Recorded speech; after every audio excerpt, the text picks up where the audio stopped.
estamos de volta e eu converso com a Aparecida Coelho sobre eficácia na comunicação ou comunicação eficaz. Falando nisso, quais são os pontos principais para uma pessoa ter uma eficácia na comunicação? Olha, eu costumo resumir a comunicação eficiente num tripé, tá? Numa tríade, onde a gente pontua 3 aspectos principais.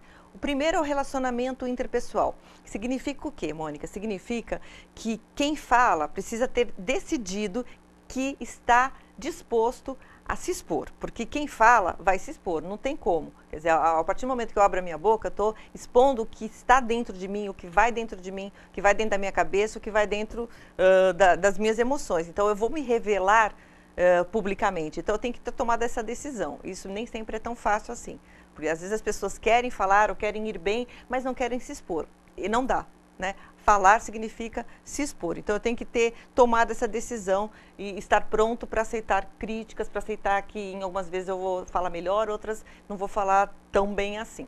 A segunda coisa é a preparação. Então, relacionamento interpessoal. Segundo, preparação. Significa auto-organização e autodisciplina para eu dedicar tempo para me preparar para todas as situações onde eu vou me expor e que são mais importantes, porque também não existe milagre. Eu costumo brincar o seguinte, não existe milagre, tá?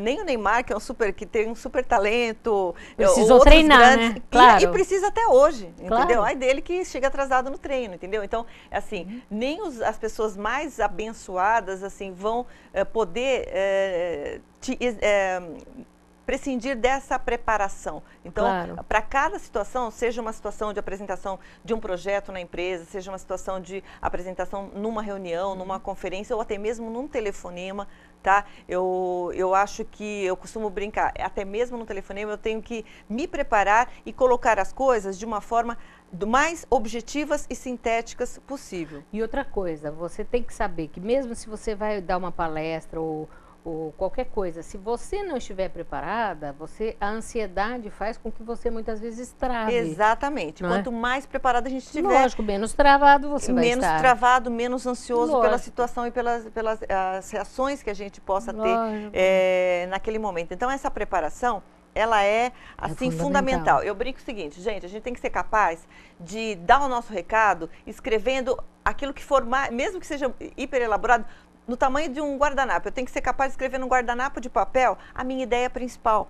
Tá? Eu tenho que ser capaz de falar com 140 caracteres, como se eu estivesse escrevendo no Twitter. Então, eu tenho que conseguir ser objetiva num tanto, entendeu? Que eu consiga resumir o máximo. Se eu tiver mais tempo, eu vou falar mais. Mas se não, eu tenho que ser, não, mas isso aí é muito complexo, é muito complicado, esse assunto que eu estou tratando. Não, então vai lá, pensa mais um pouquinho, volta e tenta resumir para você selecionar aquilo que realmente é mais importante. Isso vai te ajudar a não perder o foco. Porque numa conversa, eu tenho que saber o que eu quero falar e não, assim, eu posso até em alguns momentos sair um pouquinho, mas eu tenho que voltar e fazer a amarração, senão não adianta, eu não vou conseguir fechar a comunicação.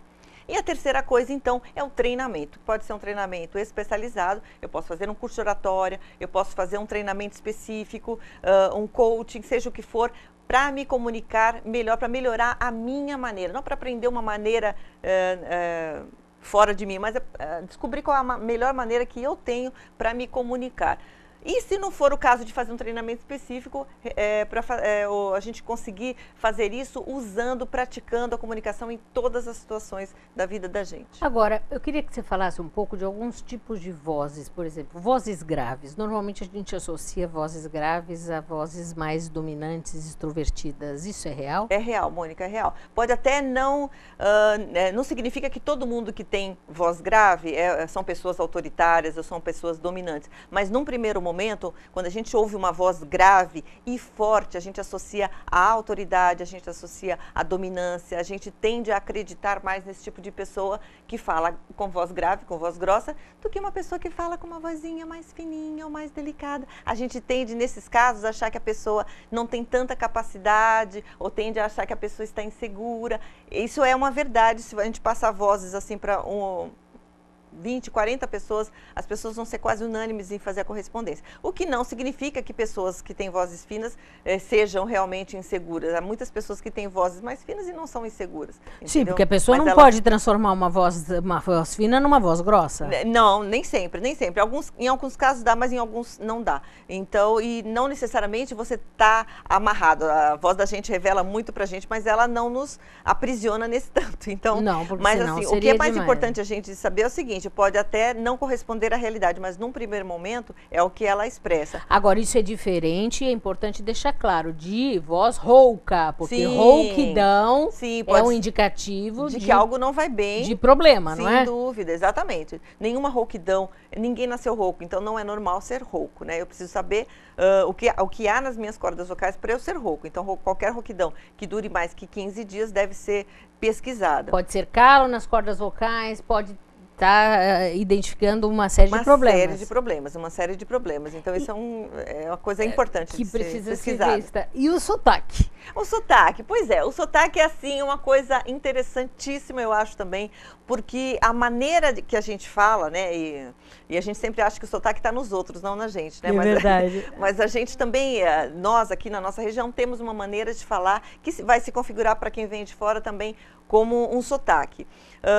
E como é que a gente adquire sotaque? Pela convivência, Mônica, a gente tem a tendência a sintonizar as vozes das pessoas com as quais a gente convive. Então, a gente vai meio que replicando maneiras de falar para que a gente se sinta incluído, para que a gente se sinta aceito. É um agregador. É um agregador, ele é um sinal, ele é um fator excelente para que a gente se sinta incluído. Tá? Então, por isso que ele vai acontecer sempre regionalmente. Agora, quando eu mudo de um lugar para o outro e carrego o meu sotaque, tá? Em alguns casos ele pode ser um elemento que pode trazer alguma dificuldade. Por exemplo, se o meu sotaque, se a maneira de falar do lugar onde eu venho, por exemplo, atrapalha no entendimento, porque ele destoa tanto do lugar onde eu estou, que as pessoas não conseguem sintonizar e não conseguem entender. Então, algumas pessoas que vêm, às vezes, de algumas partes do Brasil, falam rápido, falam mais rápido do que a gente, por exemplo, e podem ter um pouco de dificuldade. Ou ainda, se a função que eu vou exercer profissionalmente, por exemplo, revelar demais que eu não pertenço àquela região e isso puder trazer para mim o sentimento de que eu não, já que eu não sou daqui, eu não tenho o direito de opinar sobre aqui. Então, vou te dar um exemplo. Um repórter que venha para cobrir o Santos Futebol Clube, que venha com sotaque do Rio de Janeiro, por exemplo, do Flamengo, entendeu? E o repórter falando carioca, ele não vai ser bem aceito pelos torcedores santistas, porque ele não... Nós, santistas, não vamos se sentir representados por alguém que vem de um outro estado. Então, esse repórter, por exemplo, deveria tentar neutralizar a sua maneira de falar para se aproximar o máximo possível da nossa. Dica final para o nosso telespectador que vai passar por alguma entrevista ou que vai falar em público. Prepare-se para a situação e seja o mais natural possível. Pense tudo antes, prepare-se, qual é o recado que você quer passar, pense na roupa que você vai usar, pense em como você vai se comportar, mas no momento em que você estiver diante da pessoa, apenas olhe nos olhos e seja verdadeiro, porque ninguém acredita em alguém que revela através do seu corpo ou da sua voz que não está sendo verdadeiro. Então, pense na verdade e a partir daí, deixe as suas palavras falarem por você. Abra a boca para falar, articule e olhe nos olhos. Olhar nos olhos é muito importante, né? É fundamental. É fundamental, né? Olha, muito legal falar com você. Prazer, muito obrigada. Não vamos levar tanto tempo da próxima vez, né? Se quiser. Obrigada, Cida. Imagina, o prazer foi meu. E você não deixe de acessar o meu site www.monicadelimazevedo.psc.br, onde você vai achar artigos, tem dicas, tem os vídeos, o da Cida também vai estar lá no YouTube. Tem muita coisa legal. Também vou pedir para ela escrever artigos para colocar lá no site. Dá uma pesquisada que você não vai se arrepender. Até o próximo Arte de Viver. Tchau, tchau.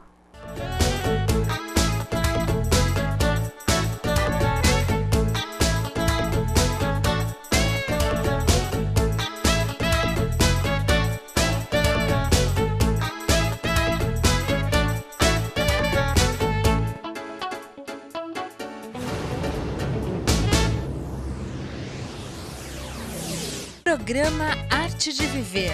Apoio SICOM, Sindicato dos Condomínios Prediais do Litoral Paulista, a mão amiga no momento certo.